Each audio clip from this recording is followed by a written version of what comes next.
All right. I'm Jaden Bond, I'm Sophia Bono. And I'm Jenny Blunt. and our presentation is over immunizations across the lifespan. You should me, please. Thank you. Tell us a little bit about yourself first, about why you decided to be or pursue your nursing career. Oh, my whole backstory.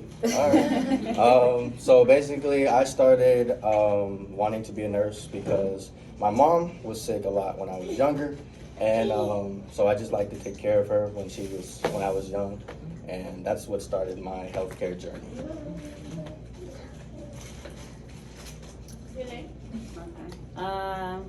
I would also say it's kind of similar. My sister was in the hospital a lot, so that kind of influenced it. And then I went to the military, and I was a medic there, so that kind of just furthered me wanting to do this.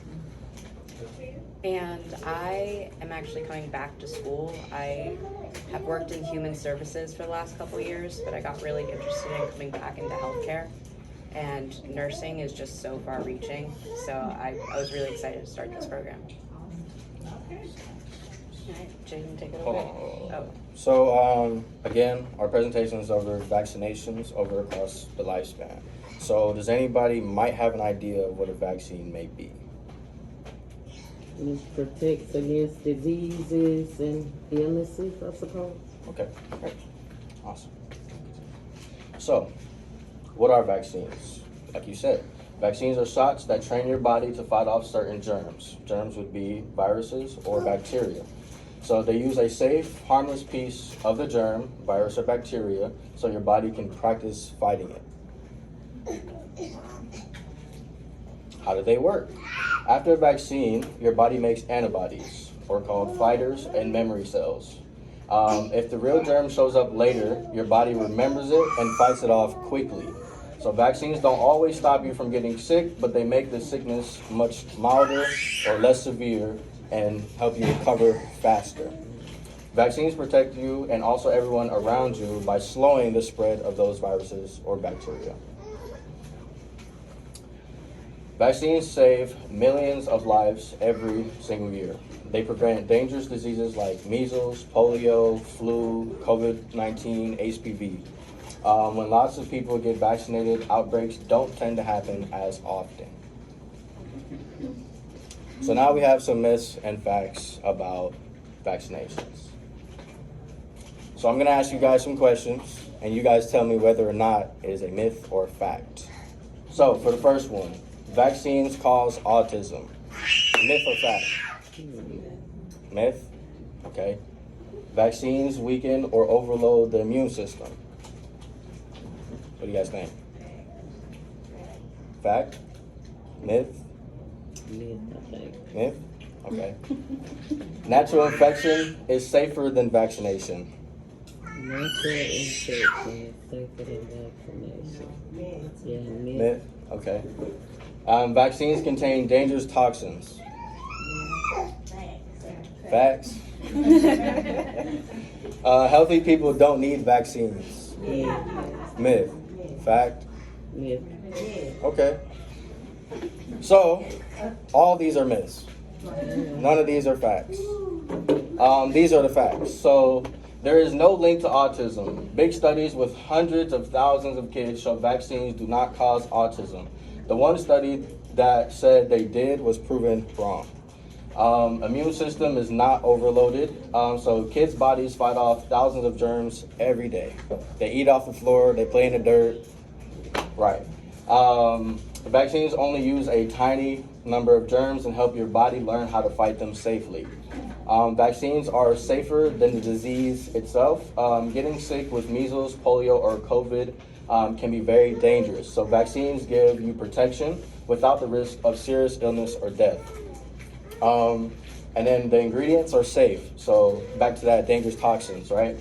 Vaccines have small amounts of things like preservatives to keep them working, but these amounts are very tiny and proven safe. They go through a lot of safety testing before they use them on us. Everyone benefits. So even healthy people need vaccines. When most people are vaccinated, it protects the whole community, especially babies and people who can't get shots. So now this is getting into infancy. So this is just going to tell you basically when your infant or baby should be getting their vaccine and what it is, and then also basically like the signs and symptoms of not receiving that vaccine. So if you don't get this vaccine, this is what could happen. So infancy is 0 to 12 months of age. So we have hepatitis B.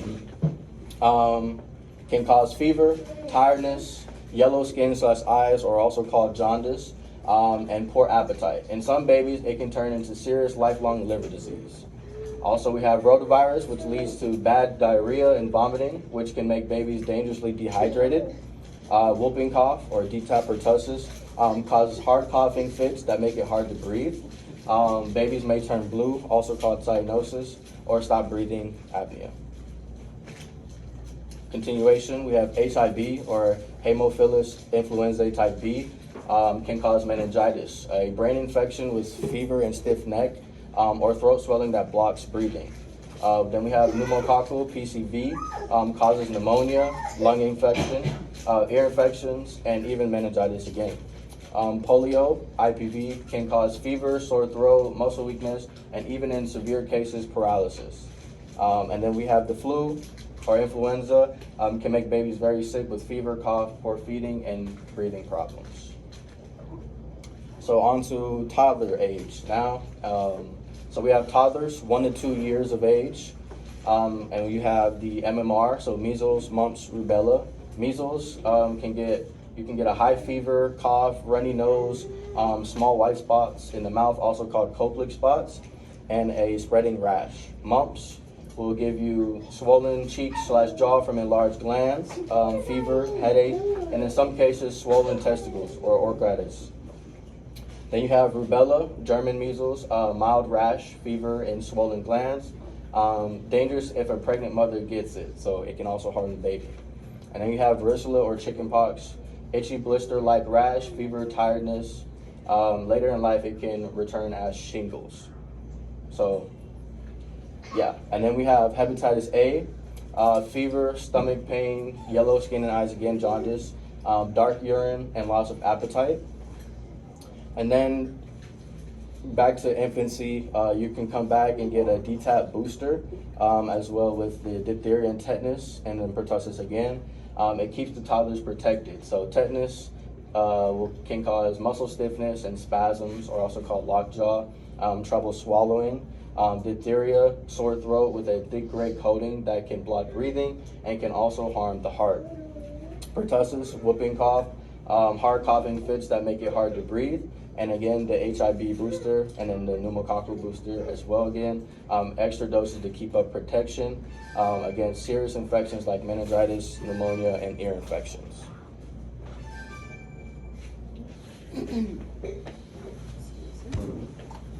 Alrighty, good morning guys. So I'm gonna go more into preschool to adolescence as far as the vaccines that they should be receiving during those times. So for preschool, these are the ones that they'll receive. So these are kind of just mainly your catch-up times, right? So for any doses that they may have missed, this is the time you want to catch up and kind of just make sure you get that immunity built up. The ones that you want to catch up on especially are the DTaP, like he said earlier. You want to do the inactivated polio, MMR, varicella, hepatitis, and then influenza. Which for influenza, you can start getting that at 6 months of age. And then after that, it's every year.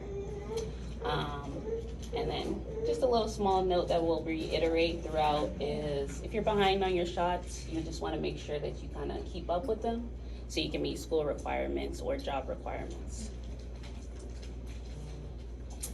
So as far as school, in Georgia, they require for children to have their immunization certificate. So these are the following doses that are going to be required for them to be able to attend school. So children, before they start school, they should have 4 doses of the DTaP. So that's the diphtheria, tetanus, and pertussis, polio, 3 doses of Hep B, 2 of MMR, and then 2 of varicella, which is that chickenpox, and then Hep A. So If your child isn't compliant, or they don't have the required documentation, then they can't attend school or daycare.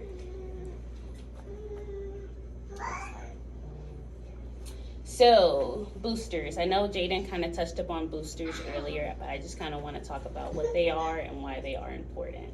So, your boosters are going to be an extra dose from that primary vaccine or that primary series, right? So that way you can boost your immunity, because eventually some vaccines, they lose their immunity, so it'll kind of wane down and it won't be as strong.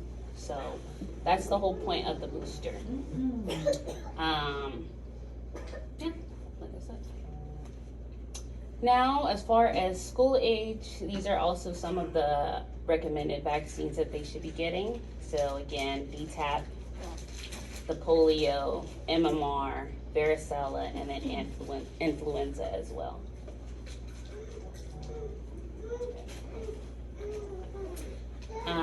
Adolescents. So this is going to be our 11 to 18-year-olds. These are going to be the recommended guidelines by CDC. For school, there are certain requirements. Not every vaccine that you see on here are required. So again, we'll do, instead of DTaP, we'll do Tdap, right? So that'll be your Tdap booster. It's going to protect against the same thing, the diphtheria, tetanus, and pertussis. This is the one that you'll get throughout adulthood.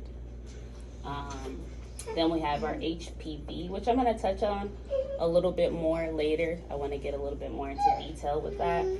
But as far as that one, it'll be 2 doses if your child starts before the age of 15. If they start after, they're going to have to do 3 doses. And then after that, we'll do the meningococcal. That one's recommended at 11 to 12, and then you'll do a booster at 16. And then you also have the meningococcal B. This one's optional, but it's just recommended by CDC guidelines. And then, again, your annual flu vaccine. So, when I was talking about requirements for school, I have the links posted on these, so once when you guys get the PowerPoint, you'll be able to see the exact link, and it'll take you to those exact sites for this information. So Atlanta Public Schools, Fulton County, they all follow Georgia's influenza, like their requirements. They all follow their requirements. So for 7th grade, they want to have 1 Tdap, and then they'll have 1 meningococcal. And then for 11th grade, they should be getting their meningococcal booster.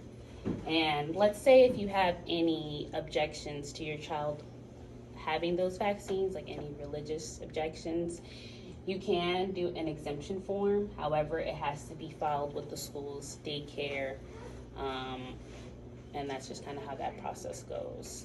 There's more information on the site if you want to get full details as to what you need to do.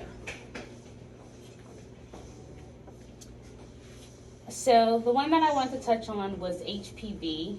This one is not required by schools, but it is highly recommended. HPV, or human papillomavirus, is a sexually transmitted infection.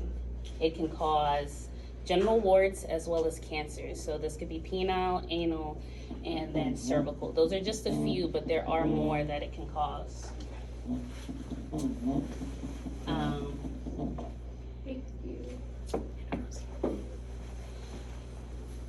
What's dangerous about this is because it doesn't show any signs or symptoms typically for most people.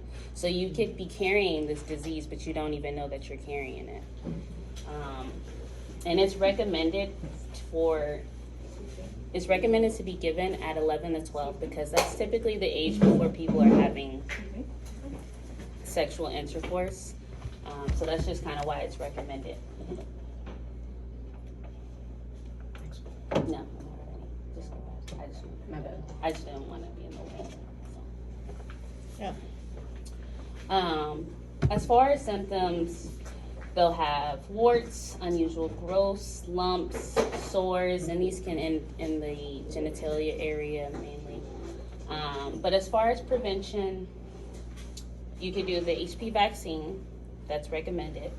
You can do routine cervical screening for women that are aged 21 to 65. And if you are sexually active, the use of condoms, it's not necessarily a guarantee, but it is a prevention measure. So I know we keep talking about Tdap, it's just because it's just that important. With this one, we went into a lot of the signs and symptoms, but I feel like I should at least give you an information on what it actually is. With this one, let me just go to it really quickly. Hang on. With Tdap, that one is going to protect against the tetanus, diphtheria, and pertussis, like I said. And pertussis, which is known as the whooping cough, as well as pertussis, which is going to cause those spasms and that tightening of the muscles. And diphtheria, I don't know why I don't have that one on here, but it's okay. The diphtheria that can be passed from person to person, and that causes a thick covering in the back of the throat. So that'll just cause some difficulty breathing with that one. The last one that I wanted to talk about was the meningococcal. This one is a serious illness or bacterial virus that causes meningitis, which is an infection of the brain or the spinal cord. But it can also cause bloodstream infections as well. So this is all information from the CDC as well. And then here's just some signs and symptoms. So fever, headache, stiff neck, confusion. And then for the bloodstream, you'll have cold hands and feet. And then later stages, you'll have that dark purple rash. And then I know we went over a lot of vaccines, but I just thought this would be like a cute way for you guys to be able to see it a lot better. Makes more sense, and it's an easy check off, which I have attached the link to it. It's called Hop to It, and that's from the Department of Georgia's Public Health. They have this cute little checklist so you can check everything off, but you can also just meet with your provider and they can help you determine what vaccines you need to get and which ones they need to be caught up on.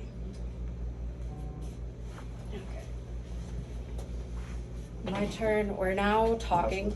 If you are 19 to 26 years old, once again, the Tdap. It's DTaP versus Tdap. DTaP has stuff that protects babies more, and the reason you switch to a Tdap booster once you're an adult or adolescent is because it's protecting against the stuff that affects adults more. And this is a booster you need every 10 years. And it is actually important, unfortunately. But and then we have hepatitis B. So even if you got the childhood vaccine, which a lot of people have had, adults can lose immunity. A lot of us have to show vaccination in nursing school. And so many of us had to prove that we were immune, and a lot of us found out that we weren't, which was really surprising that it's just not common knowledge. So definitely talk to your doctor, and it is very worth it to check whether you still have hepatitis. So we went over this a little bit, but this is a little bit more for adults. Not all people have symptoms. That's the really scary part. If you do have symptoms, you're gonna be looking like you have dark urine, your poop is kind of gonna be like a clay color, and you're like, what is that? And you might be feeling tired and sick and have like those yellow eyes, and these are visible. And they show an issue with the liver. If you're seeing yellow eyes, that's gonna be an issue with your liver, which is not something we want.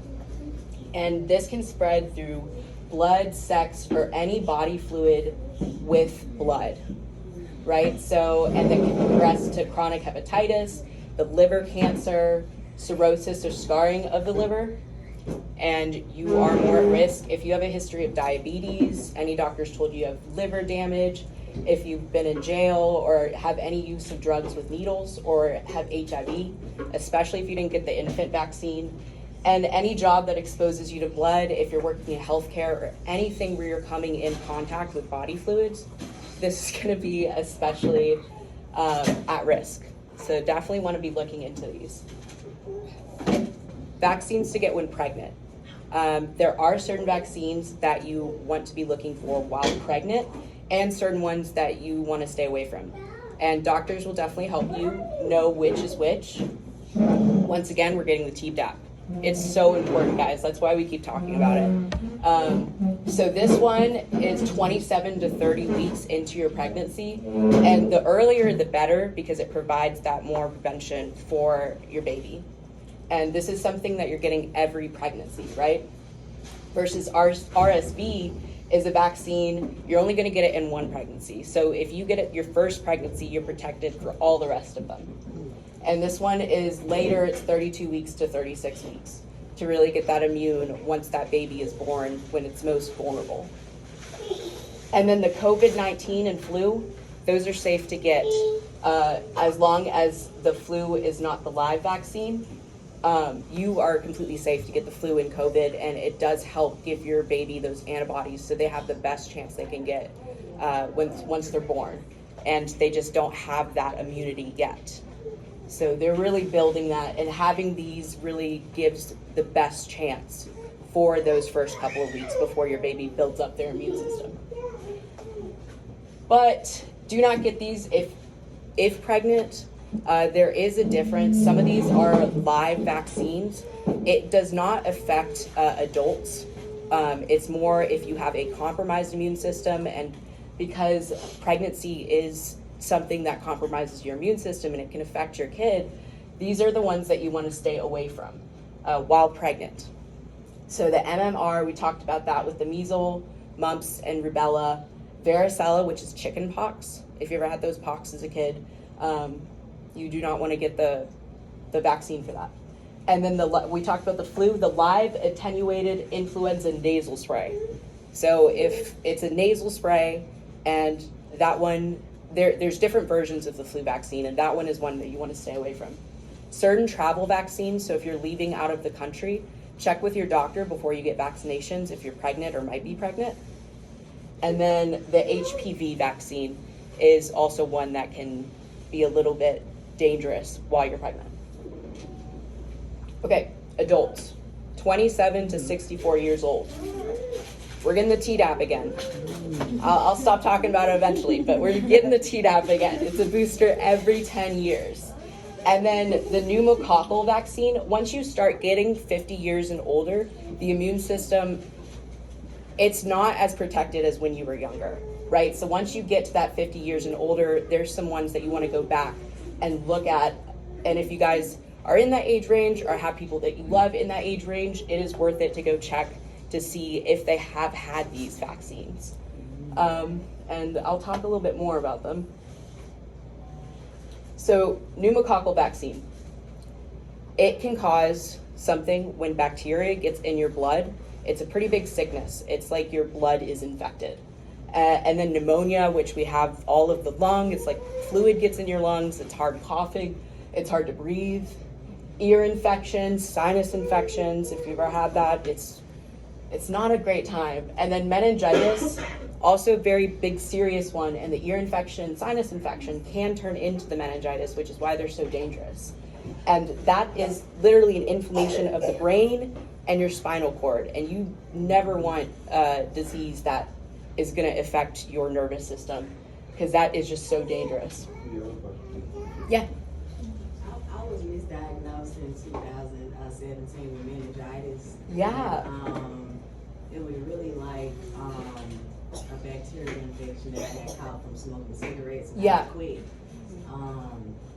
But when they did have to stick, like, you know how like you get an epidural? Mhm. They stick that needle. Yeah. Yes. Yeah, I had to do that, and it caused me a headache for like 2 months. It's Those a are big the needle. worst It is. It is a big needle, and it The goes in your worst spine. Yeah. No no medication cures that headache. I have had that headache, and it does because it's caused by a leakage in your spinal fluid. So it just keep doing it. It hurts so bad. It hurts so I was bad. quarantined for like a week. They found out I didn't have it, but I Yeah. was quarantined for a week when certain nurses didn't want to come in the room. So they kind of like left me alone for like 12 hours and stuff like that. That's awful. Once they found out that I was good, you know, they were all right, but everybody Yeah. had to come in with a Mhm. suit Yeah. on. I was like, what's going on? No, meningitis is spooky. It's It very is. Yeah. spooky because it is one of the. It's not one of those infections that you just get and you get over and you're like, yay, I'm done. Like, no, it can cause lifelong alterations because you don't want to mess with that brain because they honestly don't know what goes on in there. Yeah. So- And so, pneumococcal vaccine, it's going to lessen your chance of getting what we're talking about, this scary infection. You just want to take every prevention that is proven as safe and can help you not get that. And then pneumonia, I talked about this a little bit. So it's really with the lungs, you might have that shortness of breath when or that chest pain, or you have this cough that just won't go away.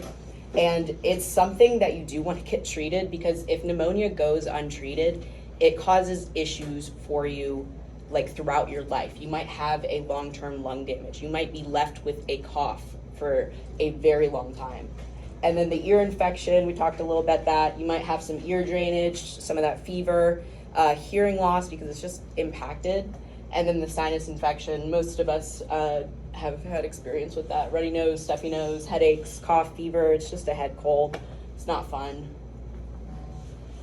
So if you missed some childhood vaccines, right? Because some of us have. If you were born after 1957, you want to check out and get the MMR vaccine. If you were born after 1980, it's the varicella, the chickenpox vaccination.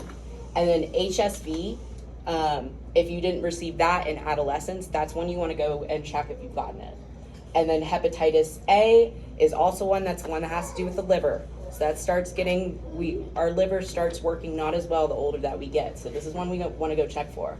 And then polio virus, we have the vaccine. Polio is a lot less prevalent in our communities because of this vaccine. It's definitely one that can help prevent you get something that there's no need for you to get.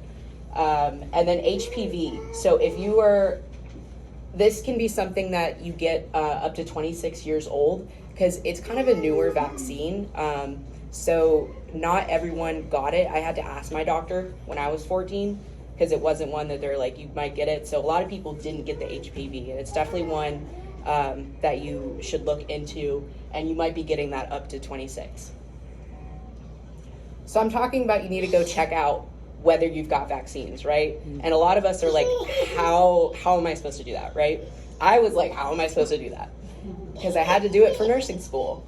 So you can get a copy if you go to the Georgia Department of Health. It's a website. You do a request for state of Georgia official immunization record, and you can receive the paper copy or an email in 3 to 5 days. It can take up to 21 days, so don't be worried if you don't get it in 3 to 5 days, but it will come. It's great information. You can take it to your doctor. You can show them everything that you have received and not received, and they can talk with you.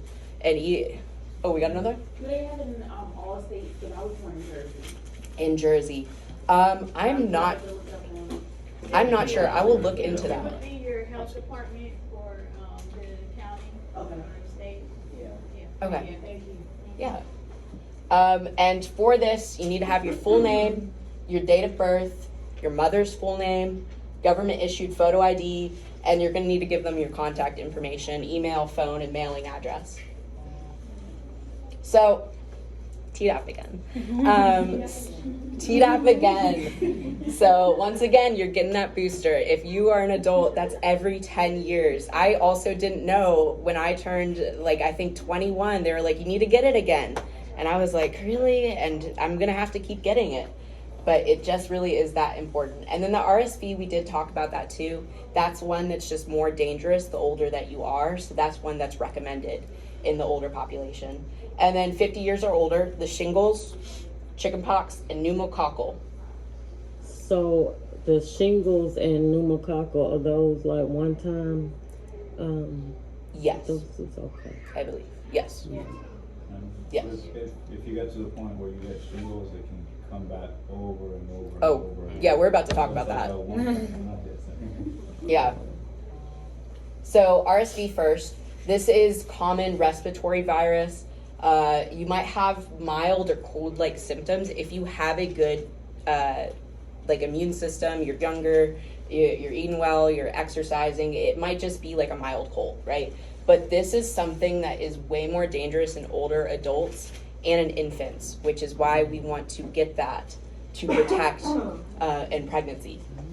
And so in older adults, you're going to have more wheezing. The symptoms just keep getting worse, and you can get those serious lung infections, which can be very dangerous the older that you get. And in infants, it's so scary because they can have trouble breathing. Infants breathe through the nose only, so they don't have the ability to really fight off that lung infection as well. Okay, shingles. Mention that. Viral infection.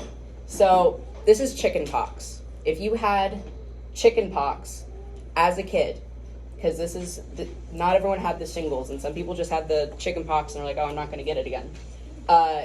It can turn into shingles, which is this very painful red rash that kind of wraps around your torso. You're going to have pain. It's going to be burning and tingling. You have these fluid-filled blisters. It's itchy. It's not a good time. It really is not.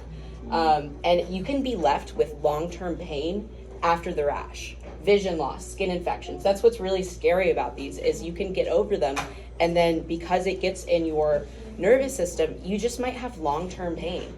And that's what really bothers people, like afterwards. It's just chronic. And then flu shot. So this is one that's recommended every year. So because the flu changes every year, we keep trying to get vaccines to better protect against the flu, and the flu is trying to get better at infecting us. So we keep trying to figure out what's the best way to get rid of it, which is why you're getting that every year. So that's strongly recommended for everyone 6 months and older. So every year, as often as you can, it's recommended throughout your whole life. It reduces, unless you have a compromised immune system, but that's something that you need to talk to your doctor about.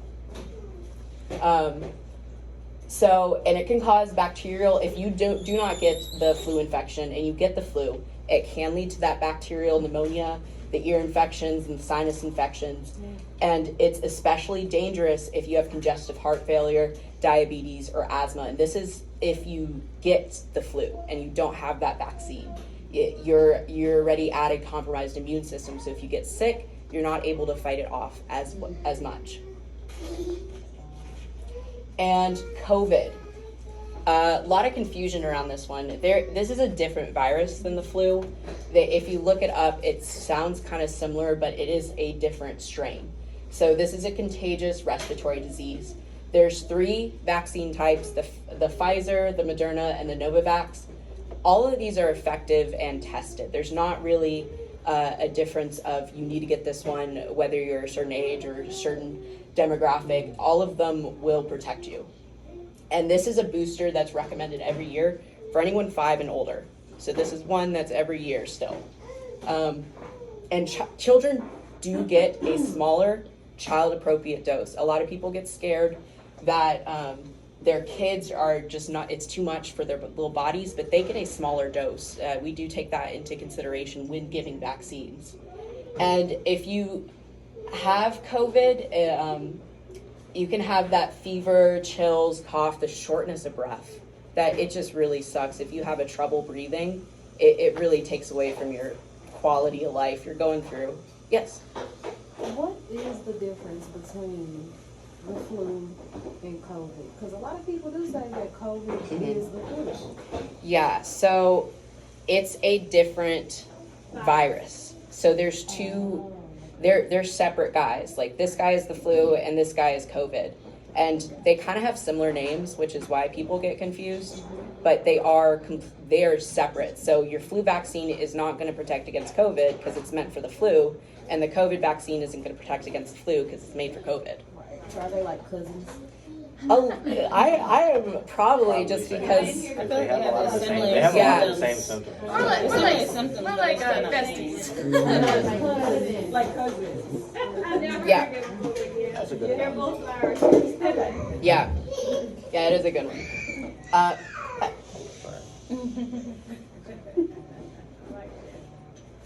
And if you have trouble breathing or chest pain that won't go away, or you notice if someone else that you're worried about and you're like, should I take them to the hospital or not? If they're starting to have trouble breathing, they get that chest pain and it just does not go away. It's not like for a moment, it stays there. Or if you see that they're getting confused. And that really stands for a lot of things. If you notice that someone is sick and they're starting to get confused, you want to take them to the doctor. That is one of those signs that something is going more wrong.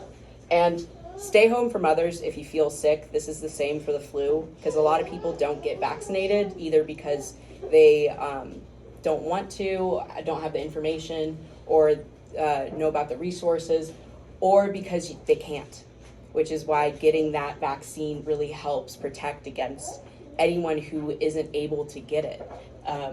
Some people, their immune system isn't as good, and we want to protect them.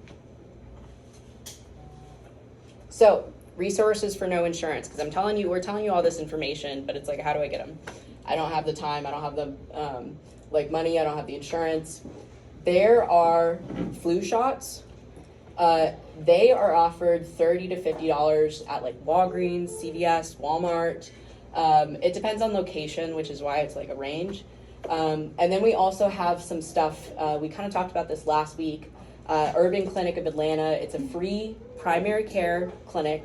It's a great resource. The Good Samaritan Health Center, the Mercy Clinic. These are great places to call and see because they're free or low cost. They do tend to be very busy, so you definitely want to call and keep calling just because so many people are going. They don't always have the resources, but keep calling because they try to get in as many people as they can.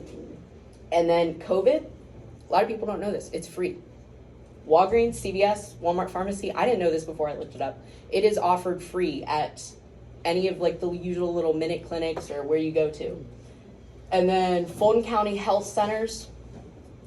This is, we're in Fulton County right now. If you go to the health center, they give like all these vaccines I'm talking about, they will give for $20, and they can be really expensive otherwise. So this is an amazing resource. Go to the Fulton County Health Centers through the government. And if you get there and you can't pay the $20, you won't be turned away for not being able to pay. It's a sliding scale. So they really are resources meant to help people. And these are some more Fulton County Health Centers. So we're gonna upload this as a YouTube video, but we're also going to have a QR code that comes up, and we'll put it in the YouTube video too. But if you scan that QR code, if you scan this QR code, it brings you to a link that'll show you this PowerPoint for all this information, and then it also sends all the links from this PowerPoint and easier to read. I mean, it's not easier to read, it's a bunch of yeah, but it's easier to get to all of this information because this is a lot. Nobody's going to remember this, but it's great to see if you're looking into what vaccines does my kid need, what vaccines does my grandma need, what vaccines do I need, and then where do you get them, and how do you get to these low cost clinics. That's all we got for you today. Thank you so much for your time and attention.